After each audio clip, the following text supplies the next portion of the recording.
Hey, this is Annie. And Samantha. And welcome to Stuff Mom Never Told You, a production of iHeartRadio's How Stuff Works.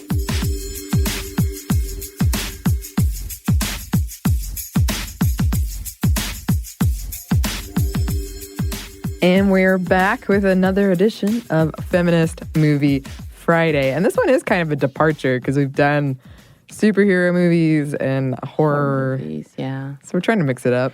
Yeah, I thought this would be a little more lighthearted. Yeah. As opposed to the revenge episodes that we just completed.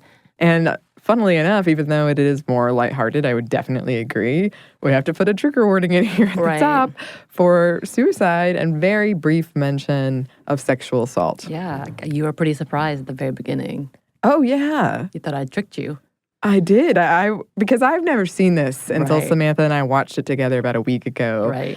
And I had no idea what to expect. Samantha, what you said something like it's about middle-aged women being sad or something. It is definitely one of those, up-and-coming middle-aged women movies. Right. So for it to start in the way that it does with a suicide was a little surprising to me. It's an origin story. True. And we'll get more into the plot in a second. But for basics, this is a 1996 comedy. Comedy, yes. You giggled. I did. Throughout. I definitely did. And it turned out to be a pretty good choice of movie because of the question of revenge versus justice. That comes up quite a bit. And we talked about that in our part 1 on women and revenge. And it was very, very gloriously 90s, I'll say that. Oh, absolutely. That was a fun little flashback. I love those. You love the 90s. Do you remember the first time you saw this? Oh, yeah. So I do not because it's been a while from when can't remember who, where, what, but I just remember seeing it. But I do remember that I watched this as well as A League of Their Own in preparation to the 2016 election. Ooh. Yeah. And trying to get all really kind of inspired and, not too deep into it, like dark, but kind of inspiration level of, okay, we can do this. Yes. And funnily enough, Ivana Trump is in it. Yeah. We will discuss that more later, too. There was more, you recognized more cameos than I did. And I was like, oh my gosh. I was like, it's Gloria Steinem. I was like, was that really? It was. It was. So let's go ahead and get into it because it is a fantastic movie to me. Your friend Marissa, great listener, she agrees. Yes. Thank you, Marissa. If Marissa says it, that is the law. Yes, I love her taste. So for plot, if you have not seen this movie, or maybe it's been a while, which for a lot of people probably has. Yeah. So this is a 1996 movie directed by Hugh Wilson with a screenplay by Robert Harling based on a 1992 book of the same name by Olivia Goldsmith. It stars Goldie Hawn, Bette Midler, and Diane Keaton as 3 recently reunited friends who decide to help each other get revenge, or justice, as they say, against their ex-husbands who ditched them for younger women, played by Sarah Jessica Parker, which, by the way, this was made after Hocus Pocus. It was. We did look that up. Marcia Gay Harden, who is phenomenal, and Elizabeth Berkley. You know her from Saved by the Bell fame. And then on the periphery, we have Maggie Smith as an NYC socialite, Dame Maggie Smith. Right. If you want to be nasty. And a cameo appearance by Gloria Steinem, which I missed until you pointed this out to me, Annie. And Ivana Trump, which she's kind of the all-encompassing first wife. Like she's what they call her, the original first wife. Also, just to throw it out there, it had a bit of the women, the movie, as inspiration. Yeah, and if you're like me and maybe you didn't get the title at first, it's because they were first wives. I don't know why I didn't put that together. You didn't know this? I don't know why. I guess I thought that was obvious, but yes, it is exactly obvious. Why. But I did not put it together, so just thought I'd put that out there. Despite mixed reviews, this movie became a box office hit, earning almost $200 million at the box office, and it definitely got a cult following, especially among middle-aged women. It inspired a musical and a television show.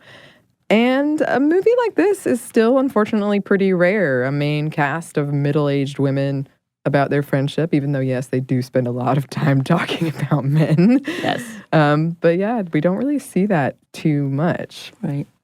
The movie starts off in 1969 with 4 friends: Annie, played by Keaton; Elise, played by Goldie Hawn; Brenda, played by Bette Midler; and Cynthia, who's played by Stockard Channing, who you told me was in Grease? Yes. Okay. Yes. Very good. I was paying attention. And they have just graduated college and are filled with excitement about their futures. They share a champagne toast, and Cynthia presents her friends with pearl necklaces. Oh. Yeah, I know. I said, well, I didn't get that from many of my friends. That's okay. We don't need pearl necklaces. But they get these pearl necklaces, and they take a picture together. And Cynthia makes them all promise that they'll always be there for each other. And then it cuts to present day, and Cynthia is tearfully gazing at the picture, clearly implying that they have drifted apart. They have not, in fact, been there for each other.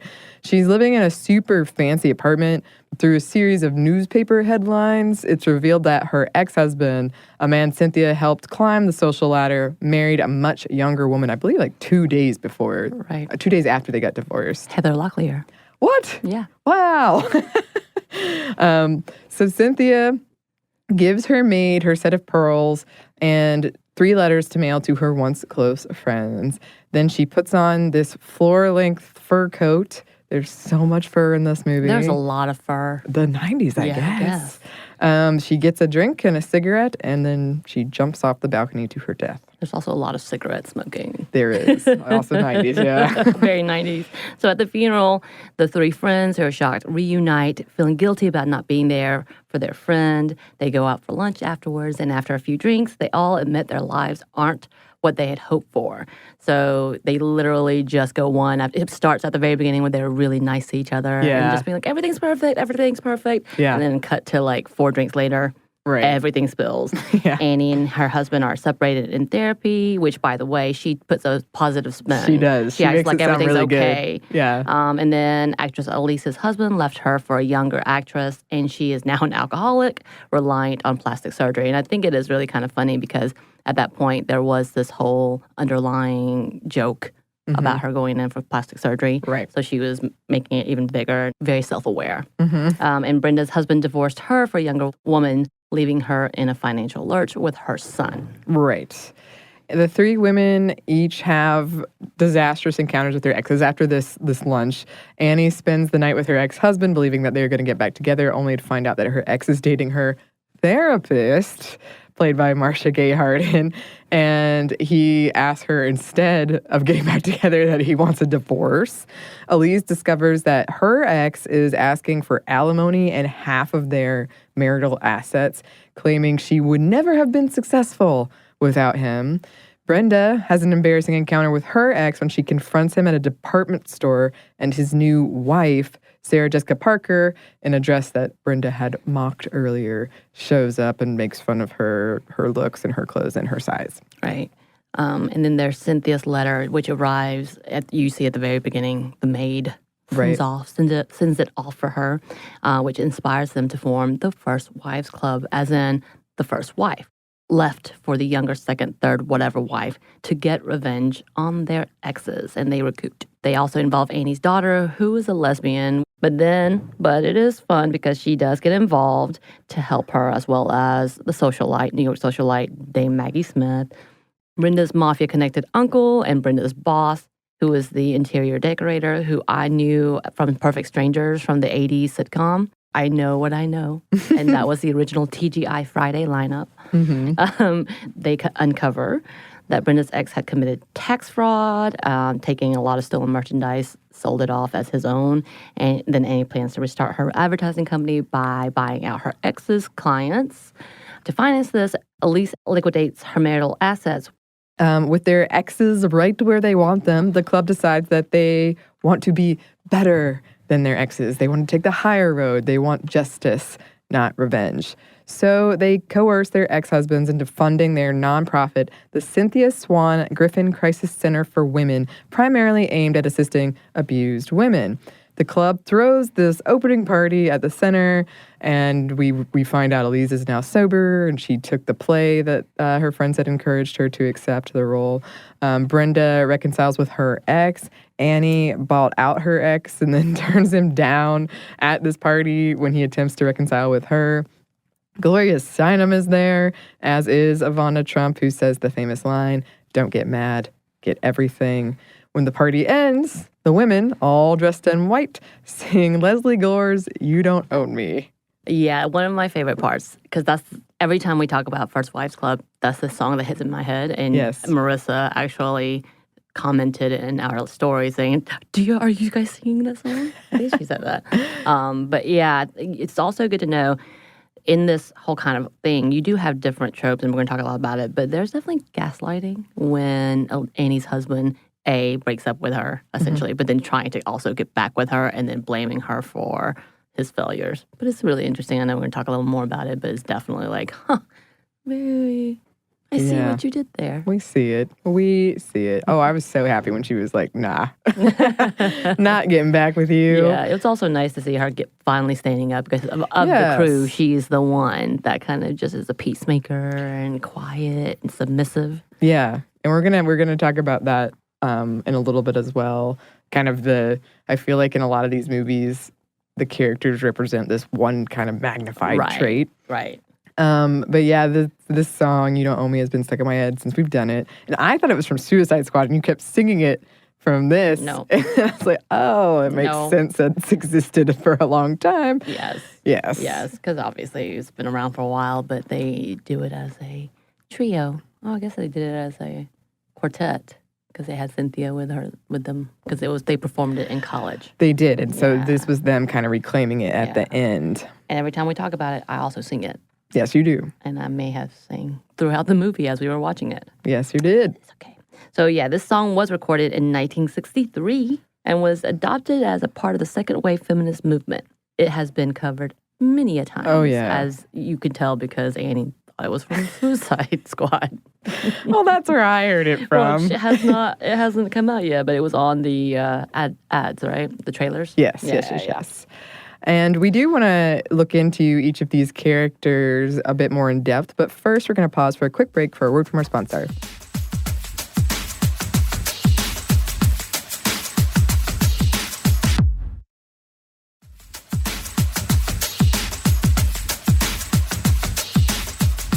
And we're back. Thank you, sponsor. So yes, I feel like in a lot of movies like these, or even books, the characters are distilled into one basic thing. The pretty one, the goofy one, the nice one, and that always leads to a BuzzFeed quiz, like, which one are you? Through these main characters, you can see different stereotypes about women personified. Right. And I think it also, each one of them that they play is kind of a stereotype of them as individuals that they are known for. Bette Midler is known for being sarcastic and sassy in real life. Diane Keaton, I don't know if she's ever been like just nice, but she's definitely the quieter, seemingly submissive one. And then you have Goldie Hawn, who has always been the kind of treated as a dumb blonde type of thing. And then again, I think often applies with women who are getting back at people. The Witches of Eastwick, which we talked about. I forgot about that movie for a while. And then had to go back and read the plot because it's been so long since I've watched it. The Craft, even Hocus Pocus, and oddly applied to witches maybe. I don't know. It just happened to be my theme, I guess. Maybe. It hasn't changed even in TV. If you think about like Sex and the City, and speaking of Sarah Jessica Parker and that kind of trope as well, there's 4 of them. They all represent very specific types of women. Yeah. And then you also have the new show, Dollface, which I talked about before on Hulu. And I think that has that same persona as well. You've got the down-to-earth, sassy one versus the, over-the-type, stereotypical Asian woman. That's a whole thing in itself. I think that's another episode that we should get into is why do we have to represent women so monotonely? One-dimensionally. Yeah, I could talk about that for a long time. It is interesting because you really can see this everywhere. And one thing, to get really nerdy for a second, when you're creating a character in Dungeons and Dragons, one thing they say is pick a trait, and that's your thing. And that's going to make it easy for you to know what this character would do. So it can be something as small as I'm afraid of blood, or I get nauseous really easily. Right. It's just funny. I feel like writers do this a lot where we pick, okay, you're this, and it's going to be easy to write you then. But okay. Let's look at our cast, starting with Diane Keaton's Annie, who provides kind of sporadic voiceover for the film. Yeah, and I would say she's the nice one. She's what I would call the middle child, the peacekeeper. Yeah. You said that I was most closely related to her. Like if I took the test, this is the one I would get. Yeah, I definitely did. I think I said I would definitely be Bette Midler. Well, I would be Brenda. I like Except that. not Jewish, but Asian. There you go. There you go. This is the update, the reboot we need. Annie is shy. She's plagued by low self-esteem. She doesn't really speak up for herself. She doesn't really express her emotions. In Cynthia's letter to her, she said she most admired Annie's strength. And present-day Annie's daughter, who, yes, is a lesbian. This is the first thing you learn about her. Right. Anyway, calls her a doormat, pointing out that she lets her ex walk all over her. That's why her daughter was so ready to help her get the revenge. By the way, is her father. Yes. She just could not stand her own father. Exactly. Meanwhile, Annie's mom keeps pushing for her to get back with her ex. And on the surface, Annie is very upbeat. I was actually confused at first because I was like, well, she's so happy, but what she's saying is so sad. That's the idea. Yeah, exactly. But she plays it so well. I was like, is she really happy with this situation? But yeah, she is in therapy, and that's one of the first signs you get that all might not be well, where her therapist urges her to get angry and hit her with like what looks like a toy bat filled with air or something. It's a styrofoam bat. Kids play with it. It's kind of like the Nerf version of a bat, but it's just a large yellow and blue. Yeah. Okay. Yeah. The safe colors. Yes. And at first, Annie can't do it. Like she does it, but she's sort of laughing. But then with the continued pressuring of her therapist, she snaps and starts whacking at her with all this pent-up anger. I think that's foreshadowing too. It is. I never guessed that. Yeah, she's always apologizing and taking the blame. That I did notice really quickly that she's constantly saying, I'm sorry. With the when the three friends reconnect over lunch, she maintains everything with her relationship is perfect. Even when she reveals they are separated and Brenda and Elise are like, they start laughing. That is, yeah. Which, by the way, would be kind of, not that that's not a nice reaction, but it could definitely sound like that's cute. Yeah. Brenda and Elise have a more like, oh, we've seen it, you know, kind of cynical view. She believes her husband is going to get back together with her. She's super excited about it when she gets the phone call. But yeah, he instead, after they have sex, asks for a divorce. And then her therapist shows up, and it's revealed that she is, yes, the new girlfriend. This therapist, by the way, had been telling her she needed to work on her self-esteem. So Annie flips out. Her voice gets super high-pitched. She storms out crying. Throughout the film, we see her struggling with fear and expressing herself. When they have to escape an apartment via window washing scaffolding, yes, that happens in this movie. She's the one that's terrified, although I do think that is fair. When the group drunkenly sings a rendition of You Don't Own Me, the first time in the movie, she is tentative. She stops out of shyness when the other two attempt to let her sing by herself. But she does grow into herself with the help of the women in her life. Right. When she becomes majority shareholder in her ex-husband's company, she does it confidently. When her husband tries to reconcile with her, she tells him to go himself. At the end, her mom says, you know what you need? Absolutely nothing. And during the final music number, she sings it joyously and confidently. Right. And I think that was part of the thing is she didn't want to be seen. And so when they would let her be seen, she would freak out because it was so embarrassing for her. She wanted to be the perfect whatever. Right. So if she can't sing perfectly, she didn't want to sing out loud.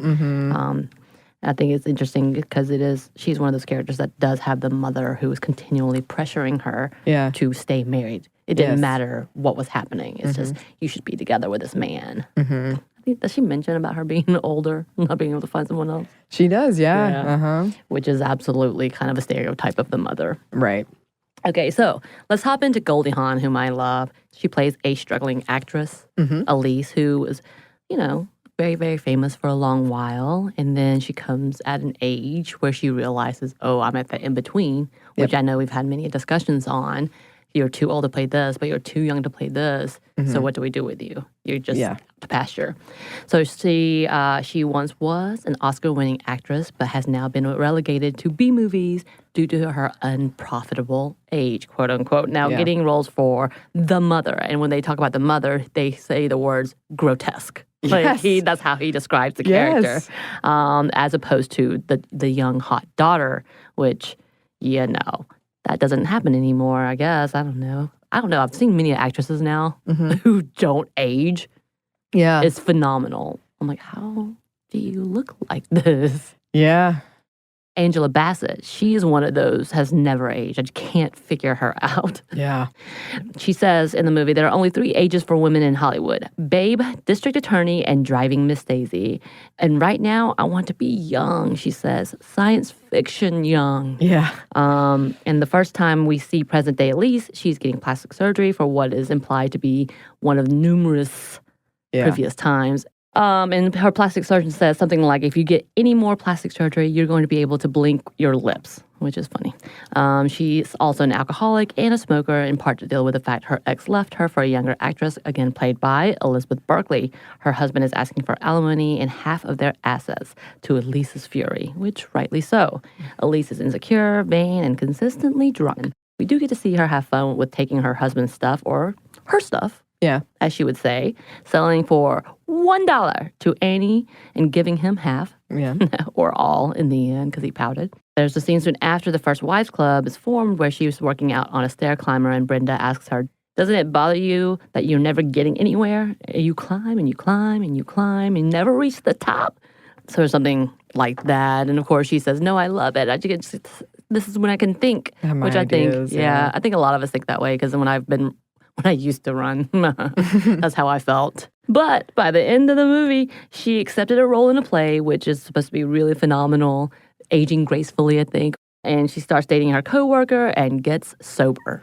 Yeah, and I did want to include that thing about the stair climber, because it does remind me, I might have been reading way too much into it, but like of putting in all of this work and just constantly keeping yourself busy, but you're not going anywhere. Nothing is changing. Which I thought was interesting.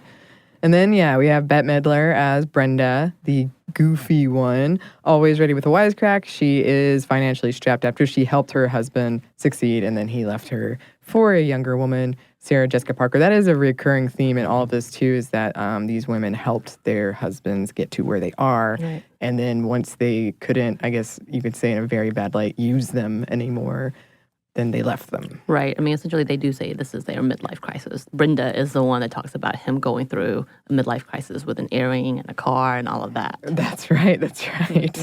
And I guess part of that is Sarah Jessica Parker's character. Right. Brenda definitely has the best one-liners in the film, in my opinion. Goodbye, Love, Hello, Pop-Tarts was a favorite. That's a good one. Yes. She's resentful of beauty standards. She complains about anorexia and bulimic women able to wear trendy fashions and clothes. She is the most in your face. She says it like she means it, and perhaps has the least growth of any of them. At the end, she does end up reconciling with her ex after he is contrite. Not that doesn't mean she didn't have any growth, but I feel like she's I'm less sure of what her arc was as compared to the other two. Right. She is the butt of a lot of jokes, whether it's her frumpy clothes or her weight.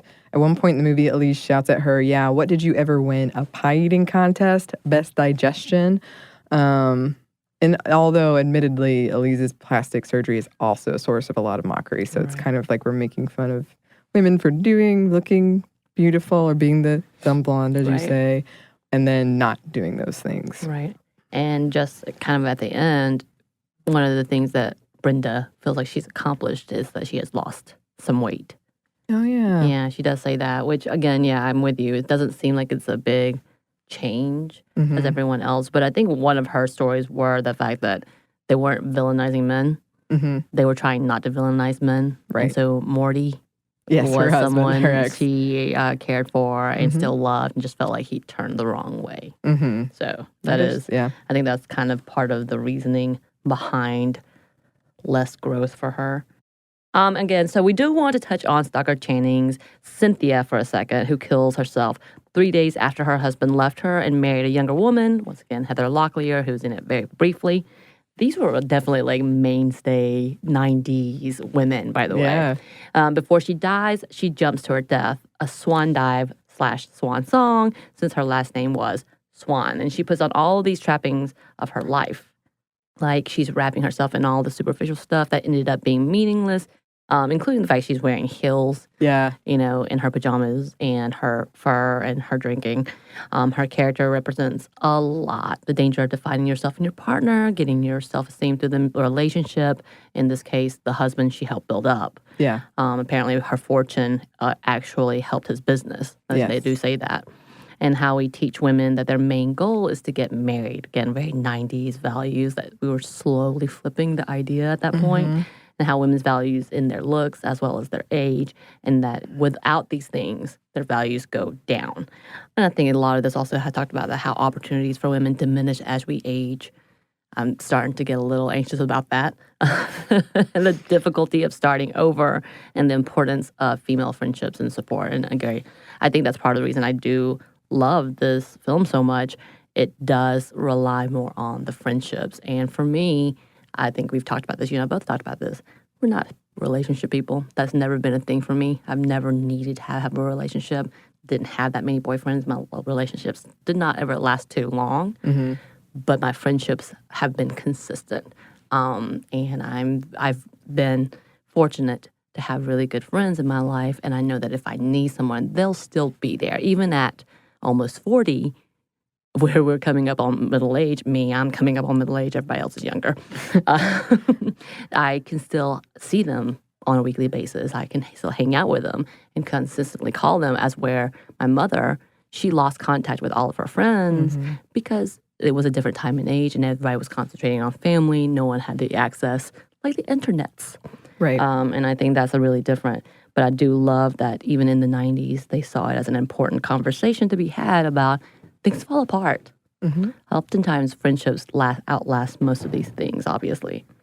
Yeah. And I'm glad to see stories like this because we don't see that many of female friendships where that's like the first and foremost thing of the story. And for me, my friendships with women in my life have been so valuable, like more than anything. And I'm so lucky that I have that. And the support is hard to overstate. And speaking of supporting women, we did want to talk about some of the main tropes in this movie, including that one. But first, we're going to pause for one more quick break for a word from our sponsor.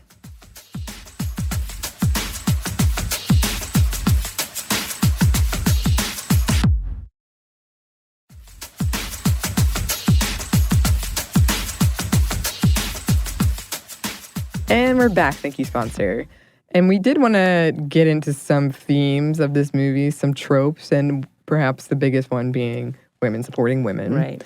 And the power in that, because that's the whole thing, is that their relationships fall apart, their lives fall apart, but they have this supportive group of friends who not only are they trying to get revenge and get justice, but like in the case of Elise, where they're like, no, you should take this play. Right. They're trying to help each other make healthier and more successful life decisions. And I love seeing how Annie's daughter supports her, and ultimately her mom does too, that there's 3 generations of women supporting each other, and all the stuff that, these women are able to accomplish with each other's help. And they, for the most part, are building each other up and giving advice, believing in each other, and helping each other succeed. Right. So that is the idea behind this. That they can't accomplish their glow up or groove back, as we would throw it back, without the help of each other, which is only highlighted by the fact that their downfall, their loss of self, was partially due to the loss of each other. And I think that's really important to talk about. Not necessarily that it hinges on other people, but the fact that we do have to have support and others to push us. And a lot of times we do grow apart. I mean, that's the reality. What the friends I had 20 years ago, I may not have now.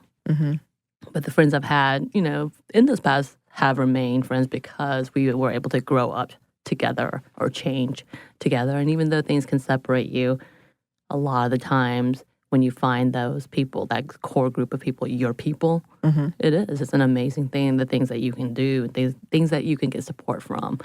Just being here was, being able to do this is everything to do with the fact that the people I know are supporting me or have pushed me to say, yeah, these are important things to talk about. Let's do this. Mm-hmm. So, I mean, it's a very significant part of who we are. And again, we would have to say this has to do with a lot with privilege. So this was very white perspective, obviously. White, rich Yeah. perspective, because we don't have an actress who's going to sell millions of dollars worth of things to us for $1, which Right. would be lovely. Oh, I mean, I would love God, that. it would be. And then give us their fortune.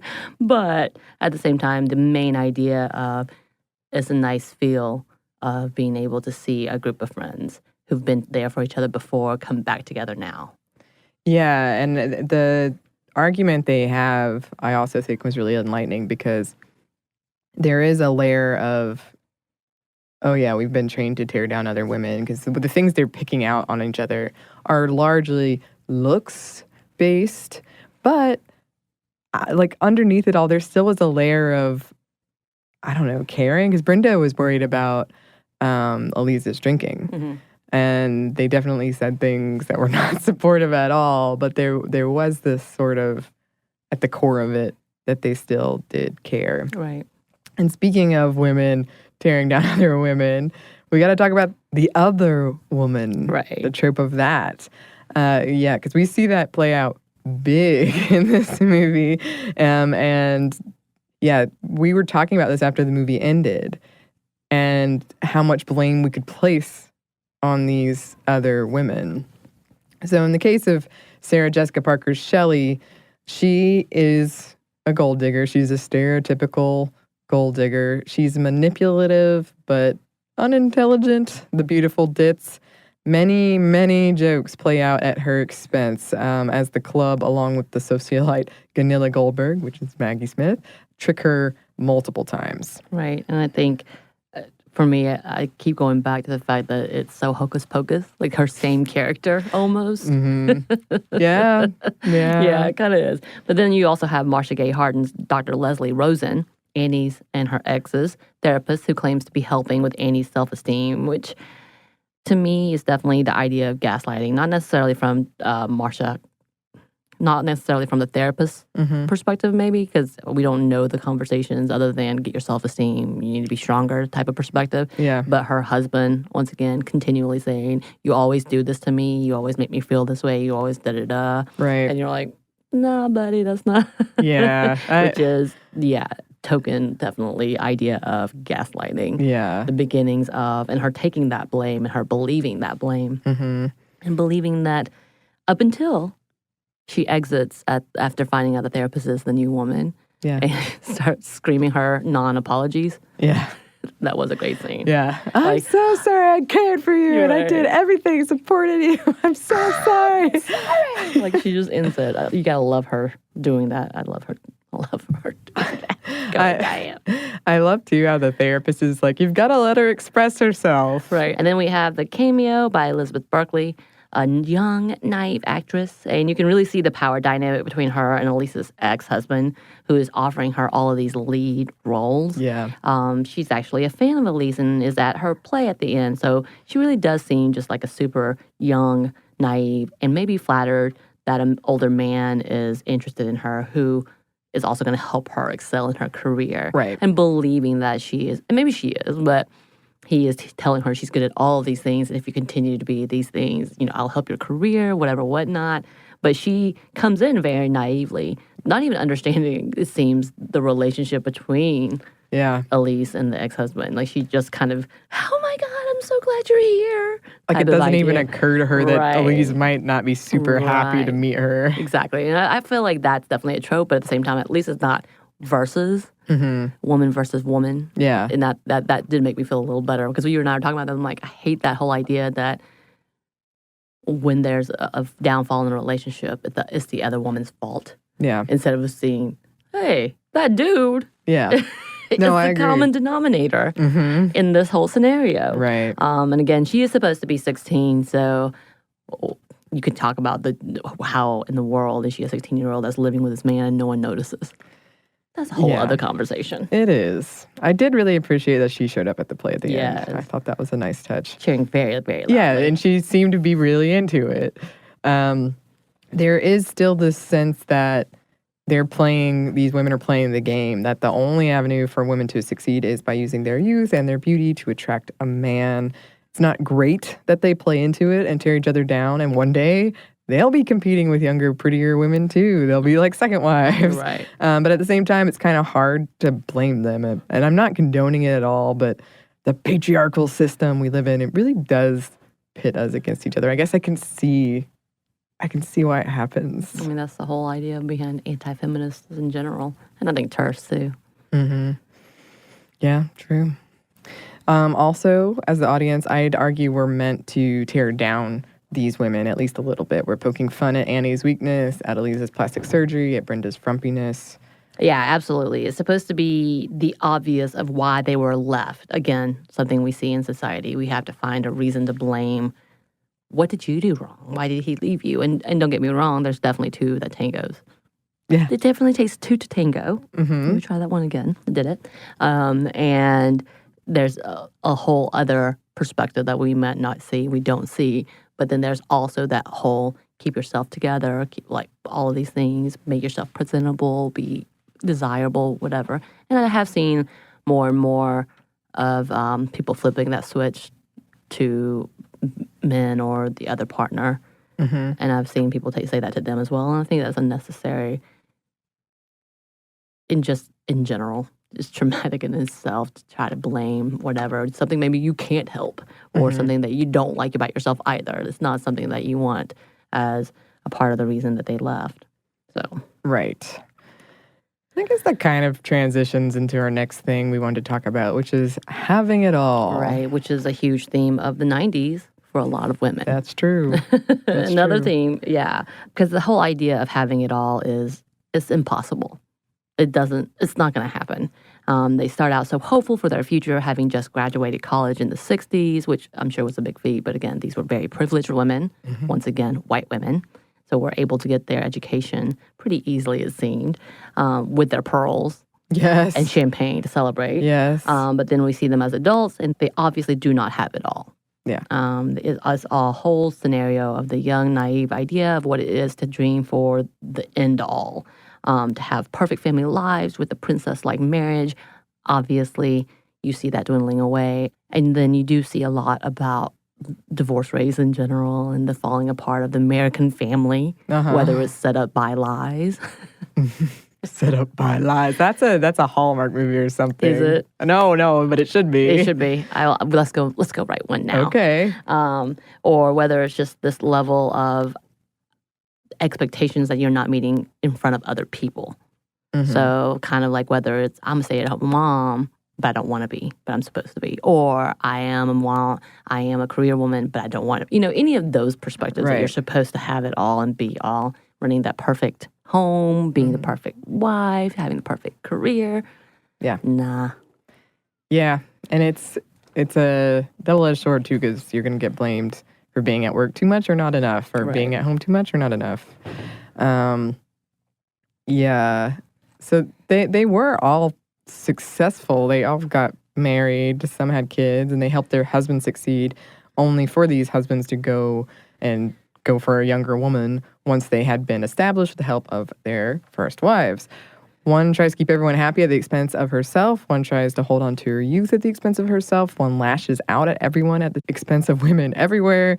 They all defined themselves as wives. So when that was gone, after everything they'd given up, the best years of their lives, as is said in the movie more than once, they didn't know what to do with themselves. They lacked purpose.